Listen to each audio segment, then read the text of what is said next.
Flying chocolate, chocolate double. Dwi eisiau gwybod beth sy'n gwneud stori da. Parchyn fan yma, ysgrifennu nos, i ddeffro yn y bore meddwl. Heddiw nes i wneud gwersi stori efo'r blant, neu gweithgaredd creu stori. A be oedd yn ddifyr oedd o'n i'n gallu defnyddio'r llyfr i gefnogi'r plant yn y broses ar ôl y gweithio mewn ffordd pan fydden nhw yn ysgrifennu'r stori lawr. Chos be o'n i'n neud oedd creu syniadau, creu cymeriad efo nhw, sut oedden nhw'n gallu mynd o'i chwmpas i adeiladu stori ar nodiadau. Gyna wedyn o'n i'n gallu troi at y llyfr Serennu wrth ysgrifennu i helpu nhw wedyn i feddwl am gael dechrau da, canol ar diwadd, teitl cryf, cymeriad cryf, a mynd trwyddyn nhw be oedd yn bwysig o ran strwythur ac o ran yr iaith pan oedden nhw'n mynd ati wedyn i ysgrifennu'r stori na lawr.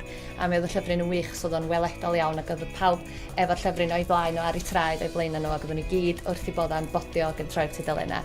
A dim ond megis dechrau efo stori a ni, mae yna gymaint o wahanol arddulla yn y llyfr i gael hefyd, ond oedd o'n wych.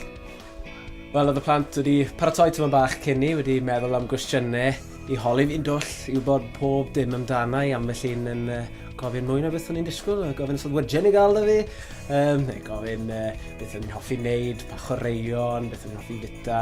Wedyn, bydden nhw nawr yn gallu mynd nôl at y llyfrau nawr, Serennu am ysgrifennu, a fydde cynllewio i gyd mewn yna, bod nhw'n gallu ysgrifennu portread da o beth i fi.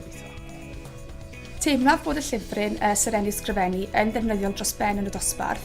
Mae'n atgoffa disgyblion o ba sgiliau maen nhw angen cynnwys mewn portread neu ysgrifennu stori ac ati, a mae'r meini prawfllwyddiant ar ddiwedd y dasg hefyd yn bwysig jyst i atgoffa'r disgyblion be maen nhw angen cynnwys yn eu ysgrifennu estynedig.